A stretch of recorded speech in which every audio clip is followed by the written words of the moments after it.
Drama serial मुहाफिज की आने वाली एपिसोड बहुत ज़्यादा क्रिटिकल होने वाली है, जिसमें दिखाया जाएगा कि आफताब जो है वो तो जानलेवा ही बन गया है सबके लिए। जैसे ही वो टीवी पर न्यूज़ सुनेगा पारस के जिंदा होने की, तो वो अपनी माँ के पास जाएगा और उसे कहेगा कि मैंने आपसे कहा नहीं था कि मामू हमारे खिलाफ साजिश कर रहे हैं, उन्होंने हमारे बाप को तो मरवा दिया और वहाब दुरानी को भी अरेस्ट करवा लिया और उन्होंने बहुत अच्छे तरीके से अपनी चालें चली हैं, उन्होंने अपनी बेटी को भी बचा लिया और हम सबको भी नुकसान पहुँचाया। जिस पर उसकी माँ कहती है कि आफताब तुम्हें क्या हो गया, तुम्हें तो खुश होना चाहिए, तुम्हारे मामू की अकलौती बेटी थी और वो जिंदा है, मामू की तो जान में जान ही आ गई होगी, तुम जो है इस बात पर खुश हो जाओ कि पारस जिंदा है। जिस पर आफताब कहता है कि पारस जिंदा हो या मरे मुझे इस बात से कोई फ़र्क नहीं पड़ता, लेकिन इन्होंने हमें बहुत बड़ा धोखा दिया है, हमारे बाप को भी इन्होंने बेजुर्म मरवा दिया है। जिस पर आफताब की माँ जो है वो उसके आगे हाथ जोड़ेगी और कहेगी कि अब मामू के खिलाफ कुछ भी मत करना, लेकिन आफताब तो बिल्कुल रुकने वाला ही नहीं है, वो तलाश में निकल पड़ता है पारस की और कहता है कि मैं इसको ढूंढ कर आज इससे शादी भी ज़रूर करूँगा,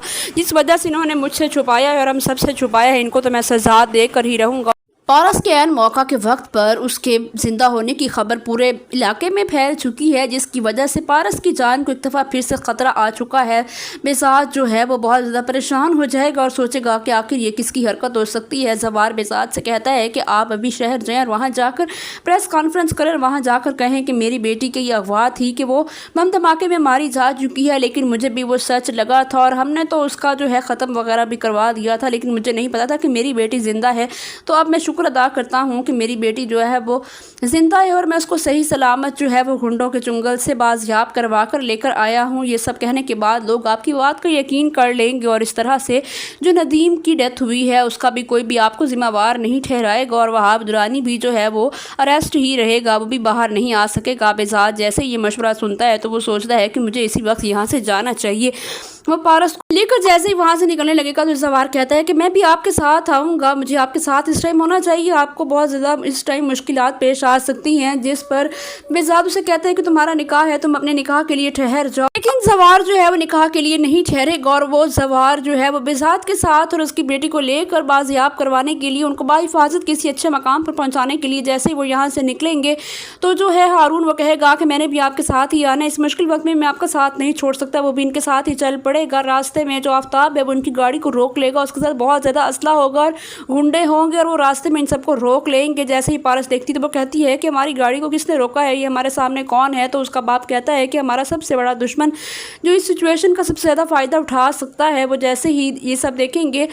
तो आफताब आगे बढ़कर उन सबसे कहेगा कि बाहर निकलो वरना मैं आप लोगों की को यहीं पर ही मार कर दफना कर चला जाऊंगा। ये कहने के बाद जैसे ही वो ये सब बातें करता है तो जवार जो है वो इन सब को कहता है कि इसमें हमारा फ़ायदा है कि हम एक दफ़ा बाहर निकल आए और इसकी बात सुन ले, आखिर ये क्या चाहता है। जैसे सब लोग गाड़ी से बाहर निकलते हैं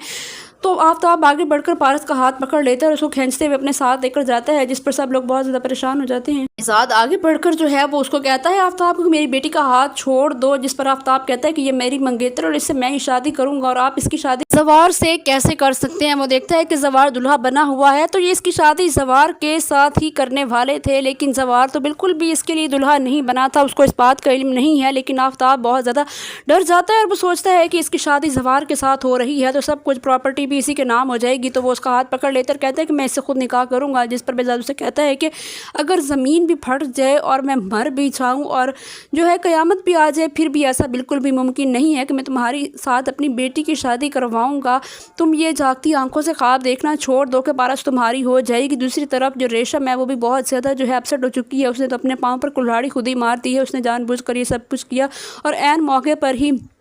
पारस का निकाह भी रुक गया। अगर वो ये सब ना करती तो पारस आज हारून के साथ जा चुकी होती, लेकिन उसके ये सब करने के बाद जो है पारस का भी फ़ायदा ही हो गया। रेशम मरियम से कहती है कि मैं तुम्हें कहती थी ना कि ये चुड़ैल लेकर निकल ही जाएगी जवार को, ये जाते जाते भी जवार को अपने साथ लेकर चली गई है, मैं आखिर इसका क्या करूं। वो ये नहीं बताती मरियम को कि ये सब करने वाली मैं ही हूं, क्योंकि वो जानती है कि अगर उसने बता दिया और जवार को ये बात मालूम हो गई तो जवार तो इसको ज़िंदा ही दफन कर देगा। दूसरी तरफ जैसे ही पारस को वहाँ से वो निकालने की कोशिश करेगा आफताब तो सब लोग बहुत ज़्यादा कोशिश करेंगे, लेकिन आफताब उसकी कनपट्टी पर बंदूक रख देगा और कहेगा कि अगर कोई भी आगे बढ़ा तो मैं इसको मार डालूंगा। वो अपने मामू से कहते हैं कि अगर आप ज़रा से भी بھی ہلو تو میں پارس کو واقعی گولی مار دوں گا۔ آپ لوگوں کو اگر پارس کی خیریت چاہیے تو آپ لوگ سب سائڈ پر ہو جائیں۔ زوار بھی وہاں پر پہنچ جائے گا اور زوار اسے کہے گا آفتاب سے کہ یہ تم اچھی طرح جانتے ہو کہ میں تمہیں پارس کو اپنے ساتھ لے جانے نہیں دوں گا، تو تم پارس کا ہاتھ چھوڑ دو۔ لیکن آفتاب اس کا ہاتھ نہیں چھوڑ رہا ہوگا اور زوار بھی پوری پلاننگ سے پولیس کو لے کر آیا ہوا ہوگا۔ جیسے ہی وہ اس کا ہاتھ نہیں چھوڑ رہا ہوگا تو دیکھا جائے گا کہ وہاں پر جو پولیس ہے وہ چاروں طرف سب کو گھیر لے گی اور اس کے گنڈوں کو بھی مار بگائے گی